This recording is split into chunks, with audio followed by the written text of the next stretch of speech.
And similarly, 4 minus 10 plus 6 is 0. So this is a right angle here. There's a right angle, 90 degrees between those two subspaces. And again, in this example, one space is two-dimensional, a plane. The other space is one-dimensional, a perpendicular line. I can show with my hands, but I can't draw on this flat blackboard. I have the plane going infinitely far, and I have the line going perpendicular to it, and meeting, of course, at 0, at the 0 vector. That's solves AV equals 0, and it's a combination, a 0 combination of the rows. That's half the big picture, the row space and the null space. Now I'm ready for the other half, which is a second side. The right-hand side of the big picture contains the column space, first of all. So what's the column space of that matrix? So the column space of a matrix, we take all combinations of those three columns. Okay, so, and that will fill out a space. Now, I take the vector 1, 4, 1, 4, and I take the vector 2, 5, maybe there. And then I'm going to also take the vector 3, 6. Well, I've got three columns, so I'm counting out 3, up 6, good. Take those combinations of those vectors, and what do you get? This is a picture in two-dimensional space, because these columns are in two dimensions, 1, 4, 2, 5, and 3, 6. Okay, when I take the combinations of 1, 4, and 2, 5, those are in different directions. Their combinations already give me all of two-dimensional space. So the column space is the whole space, including 0, 0, because I could take 0 of one plus 0 of the other vector. And that third column, I can't contribute anything new. It's sitting in the column space. It's a combination of those two. But the first two are independent. Their combinations give the whole plane. So the column space is the whole plane. Column space. Okay, there's not much room for a fourth subspace. But the fourth subspace in this example is quite small. Let me tell you about the four subspaces then. So we know the null space, N of A. And we know the column space, C of A. The null space was in this picture. The column space was in that picture.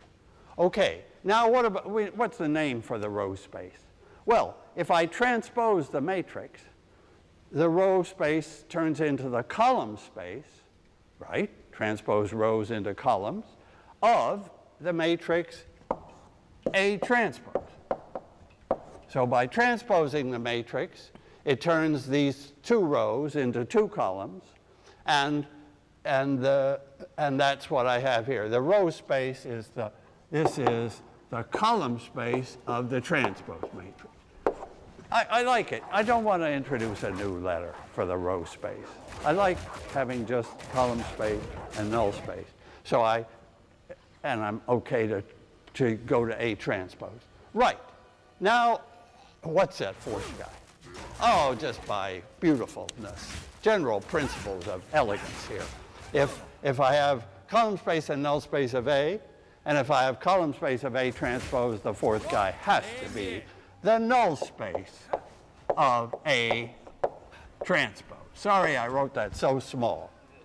So small. But I did write this a little larger. The null space of A transpose, all the W's that solve that equation. A transpose W equals 0. The null space of A transpose is all the W's that solve that equation. Okay, what does that equation look like? Well, that equation, A transpose will have two columns. So A transpose, this will be W1 of the first column, 1, 2, 3, when I transpose, and W2 of the second column, 4, 5, 6. Okay. equaling 0, 0, 0. Oh. Well, now I've got, for this null space, because my matrix here is 2 by 3, for this fourth subspace, I have 3 equations and only 2 unknowns, W1 and W2, and in fact, the only solutions are W1 equals 0, W2 equals 0. Because that's the only way I can get, that's the only combination of that vector and that vector that gives me 0, is to take 0 of that and 0 of that. Do you see that in this example, the null space of A transpose is just, the null space of A transpose is just what I call the 0 subspace, the subspace that has only one puny vector in it, the 0 vector, but that's okay. It follows the rule for subspaces, and it completes the picture of 4 subspaces. In other examples, we could have all 4 subspaces non-zero, but we would have 2 over here that together kind of complete the full n-dimensional space. And over here we have 2 that together complete the full m-dimensional space. And here, for this matrix, m was 2. So that this is completing, the column space was all of R2 in this case. All of 2-dimensional space was the column space, and that didn't leave any room for the left null space, the null space of A transpose. So do you see that picture? Let me maybe just sketch it once more with a clean board. So I have the row space. Let me draw it, maybe going this way. The row space, and perpendicular to that is the null space. That's we're here in n dimensions, and they are perpendicular, those spaces. And then over here, I have the column space.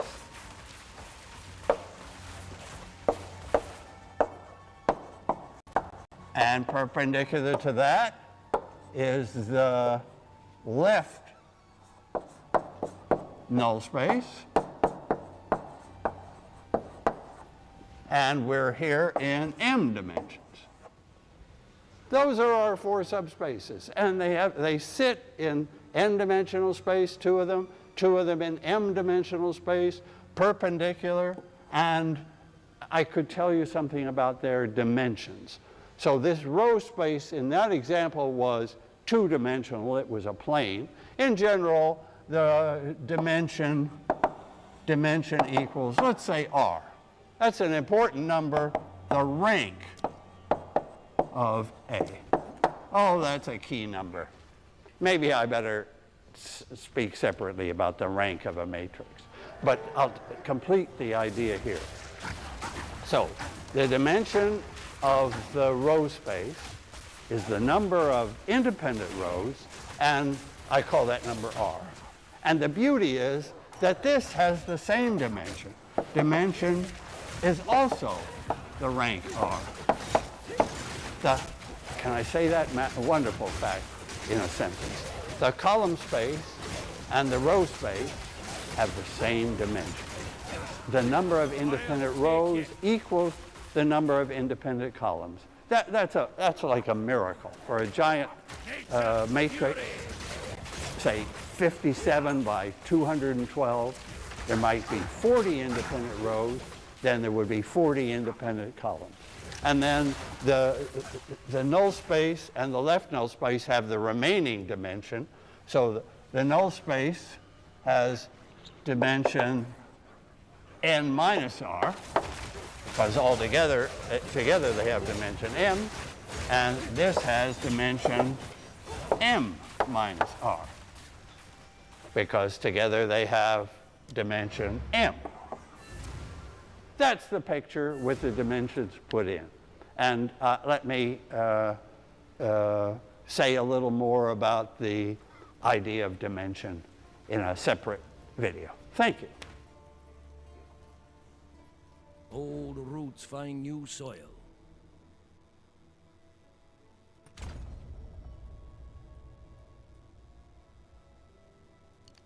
Okay, this video is a different direction. It will be about linear equations and not differential equations. A matrix is at the center of this video, and it's called the incidence matrix. And that incidence matrix tells me everything about a graph. Now, what do I mean by the word graph? I don't mean a graph of sine x or cosine x. The word graph is used in another way completely for some edges and some nodes. So I have some nodes, in this case 1, 2, 3, 4 nodes. Now that's my number n. The number m is the number of edges that connect the nodes. So I have edge 1 connecting those nodes, edge 2, edge 3, 4, and 5, and I didn't put in an edge 6. A complete graph would have all possible edges, but a general graph can have some edges. Some pairs of nodes are connected, others are not connected. Okay, so now I want to create the matrix that shows me everything that's in that picture. Then I can work with the matrix and graphs and their matrices are the number one application, number one model for so many applications, like the World Wide Web. The web might have every website would be a node, and there would be an edge between two nodes if those websites are linked. So the World Wide Web is a giant graph. Or the telephone company is operating has a giant graph in which the nodes are the telephones, and there's an edge when a call is made from one phone to another, between two phones. So nodes and edges. And our brain, which is the great problem of the 21st century, is to understand the graph that represents our brain, the connections of neurons in our thinking. Well, that's a tougher problem than we'll solve today. Let me work with that graph and create the matrix. Okay, so the matrix has 5 rows coming from the 5 edges. Let me take the first edge. So the first edge, there's edge number 1, goes from node 1 to node 2. The nodes correspond to columns. So if I want an edge from node 1 to node 2, that edge 1 will go in row 1. Edge 1, so edge 1, first edge is connected to row 1. And so that edge goes from node 1 to node 2. So I put a -1 and a 1, and it doesn't touch nodes 3 and 4. That's edge 1. That's row 1. Now that tells me everything I see about edge 1. Edge 2 goes from 1 to 3. So I'll put a -1, a 0, and a 1 in row 2. Because row 2 comes from edge 2, and it goes from 1 to 3. Edge 3 will give me row 3 from 2 to 3. So edge 3 giving me row 3, 2 to 3. Edge 4 went from 1 to 4.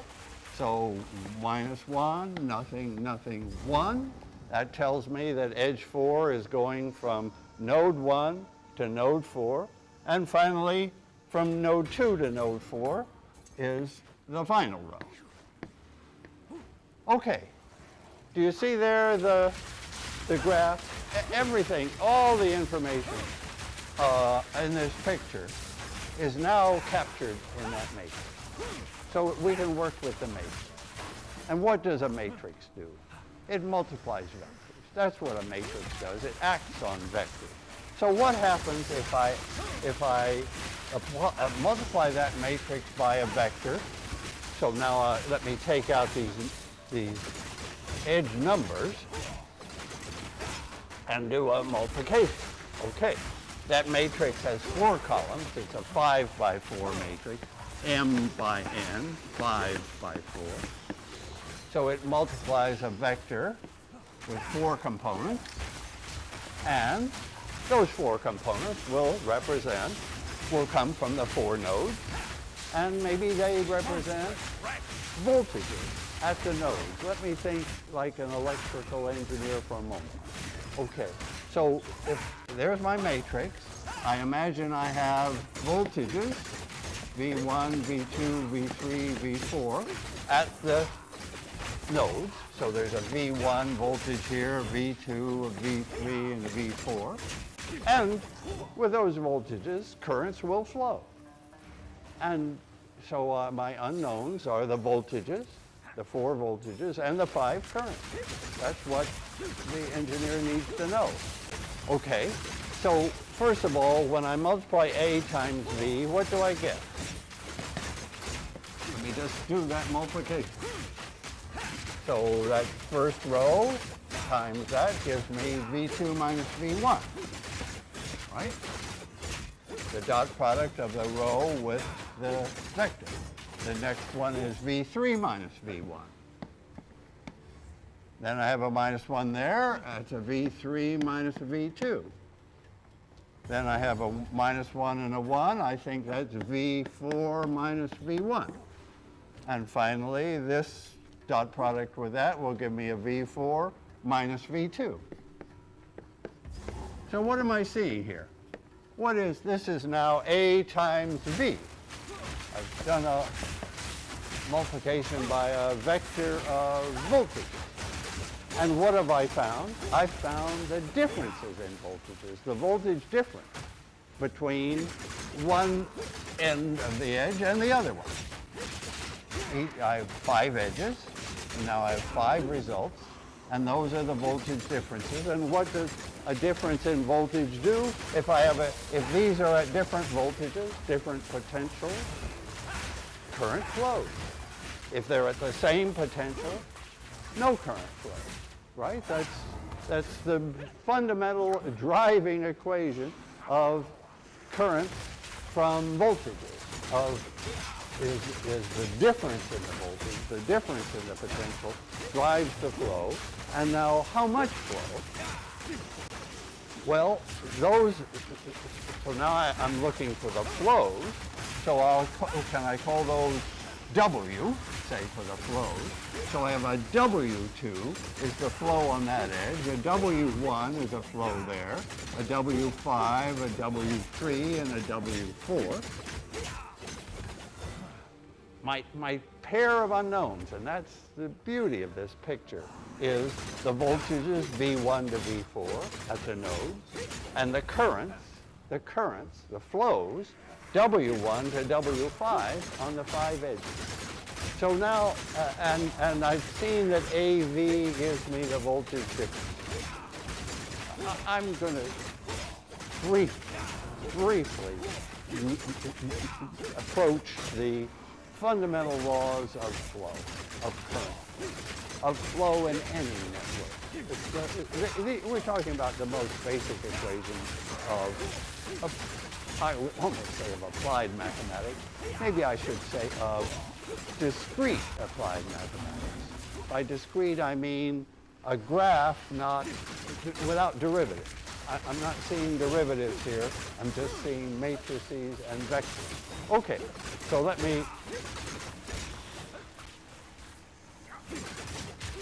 so I have to remember that incidence matrix, A. So let me write down again. A, V gave the voltage differences.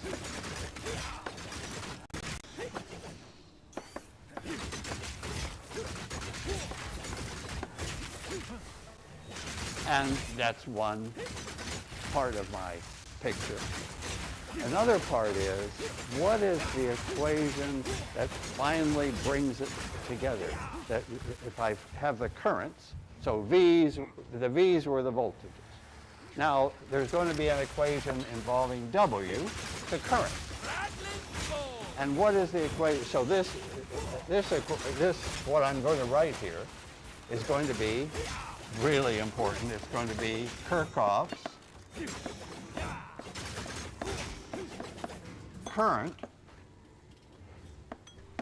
law.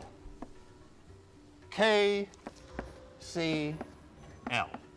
And I just emphasize that there are two H's in Kirchhoff's law. So Kirchhoff's current law says, and this you pay attention, it says that the total flow into a node equals the flow out. We're talking about equilibrium. So if current is traveling around my graph, my network, and it's traveling, it's a stable equilibrium here, so that flow into node 1 equals flow out of node 1. And let me tell you what that equation is in terms of the matrix A. This voltage differences involved A, and beautifully, the Kirchhoff's current law involves A transpose. So A transpose now is 4 by 5. These are the flows by a vector with 5 components because I have 5 edges, and Kirchhoff's current law would say that's 0. So between A and A transpose, the incidence matrix is leading me to the fundamental equilibrium conditions for flow in the network. Now, one more law is needed. It has to connect voltage differences to flow, potentials to current. You know that who created that law for electrical in electrical engineering? It was Ohm. So Ohm's law, finally, Ohm's law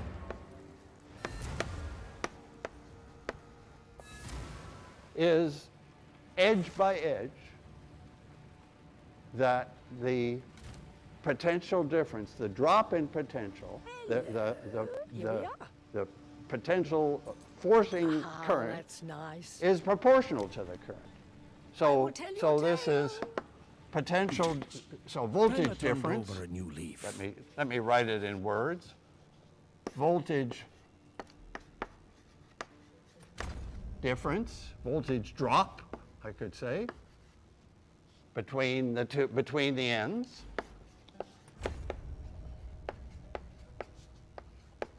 Or across a resistor is proportional to, and there's some resistance, some number, some physical number comes in here. This is where the material of we're working with comes in. In Kirchhoff's laws, those laws hold for a network before we even say what the network is made of. But now if our network is made of resistors or pipes or whatever we have, then this will be some conductance. So E equal IR is some resistance. Aw, motherfucker! Times the flow, times the current flow.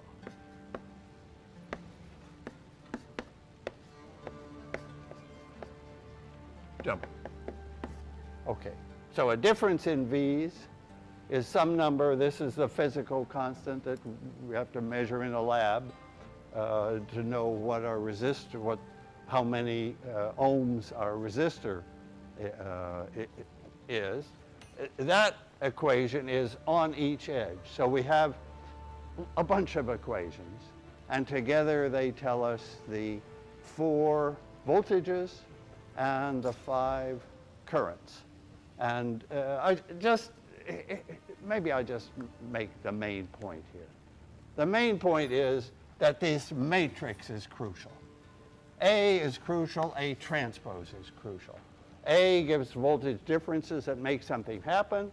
A transpose is the balance law, the current balance at each node.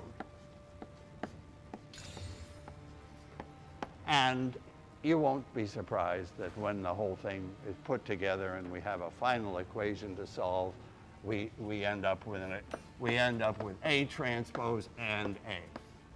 And that magic combination A transpose A is central to graph theory. Hello. It's called the graph Laplacian and has a name and a fame of its own. Young Thank one. Here, have this useless gold. I will tell your tale. How can I be of it? Time I turned over a new leaf.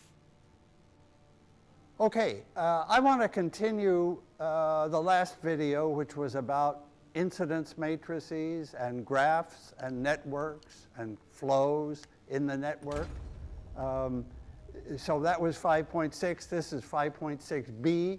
And I'll remember the same graph. You remember a graph is some nodes, 4 nodes here, and some edges, and in this case, 5 edges.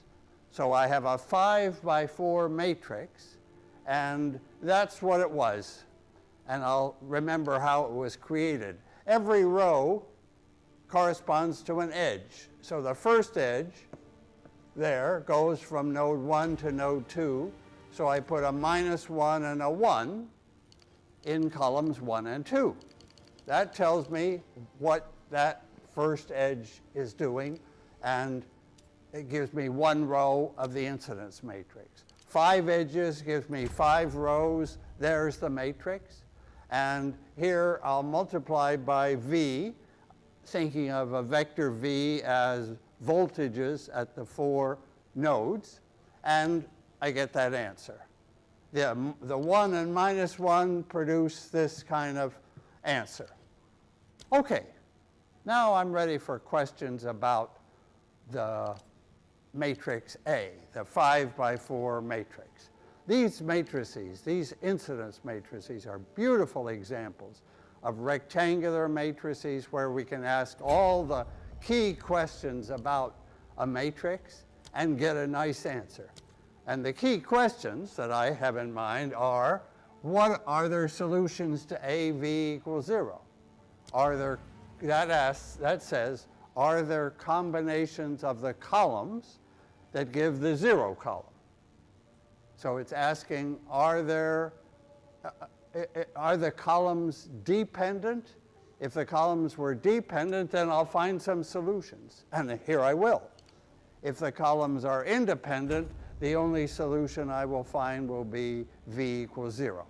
But those columns are dependent.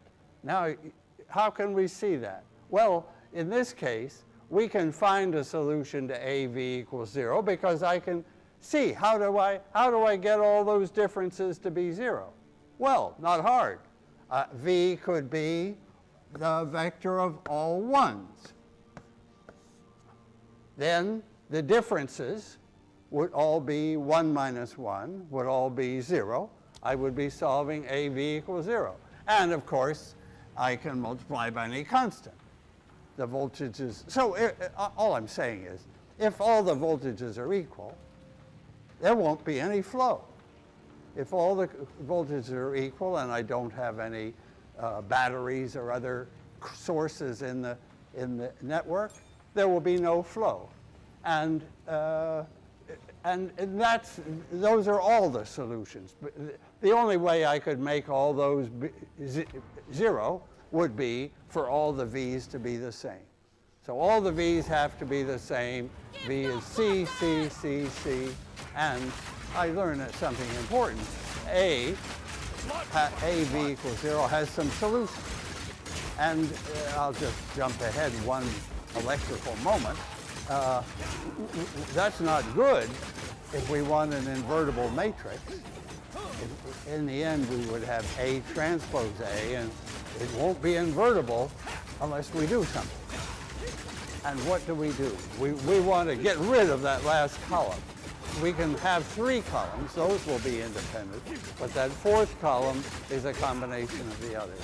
And what we do in reality is we ground a node, which means we set one of the V's, maybe V4.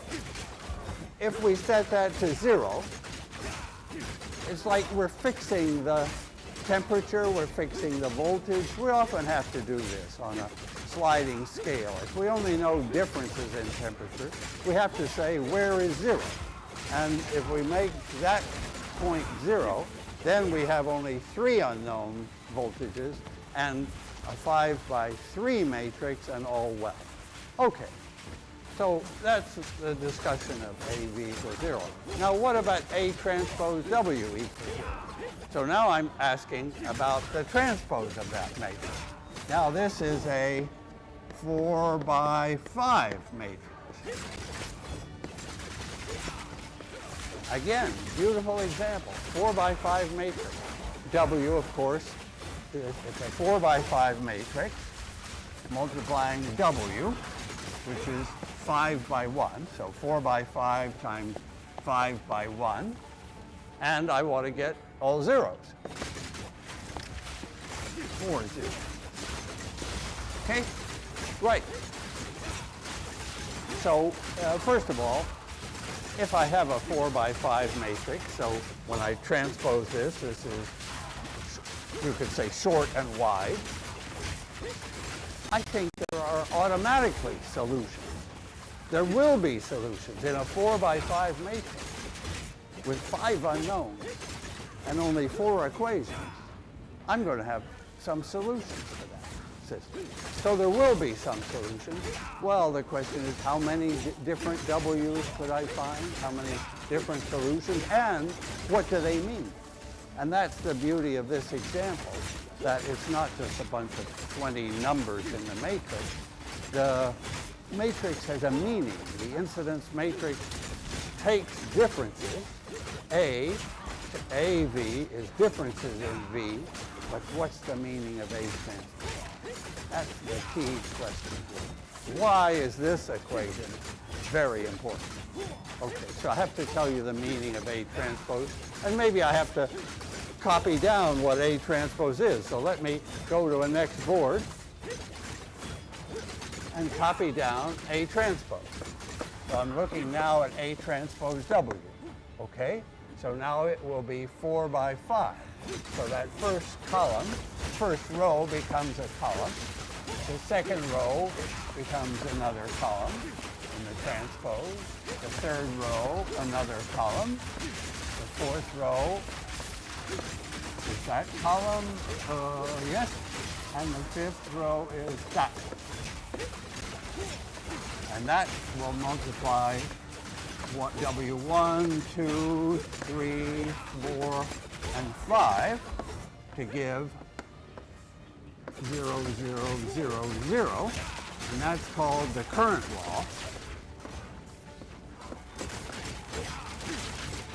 Kirchhoff's current law. And what is that law? What does it mean? It means that in the network, at a typical node, so at node 1, you remember, there was an edge out. Edge 1 went out. Edge 2, 3 edges went out, actually. This was to node 2, this was to node 3, and that was to node 4. At node 1, 3 edges are going out. And what does the current law tell me?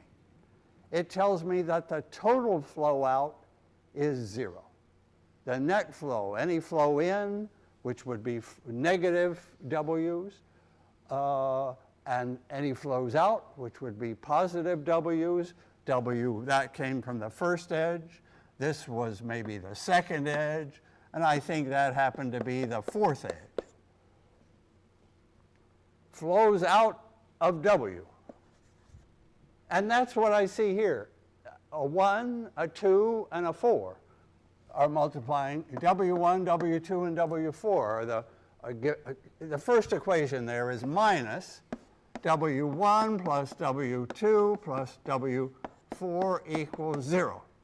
So that's first came from the first row. of A transpose W equals 0. Right? I just took those numbers from the first row. I wrote down that first equation. And you see, it says exactly the sum of those three flows has to be 0. So if there's some positive flows going out, there must be some negative W's coming in to balance. Okay, and that was at node 1, and similarly at nodes 2 and 3 and 4, currents balance. It's the balance equation. Kirchhoff's law is the balance equation.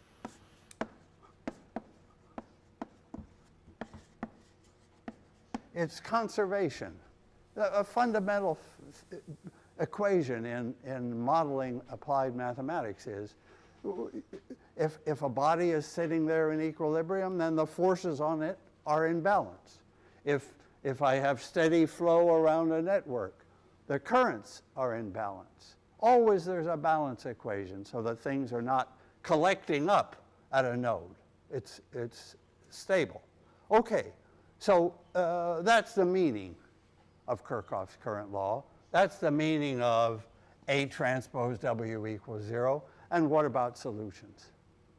Solutions, W. So now we're getting down into the details. Can we actually find the W's? Well, there will be some.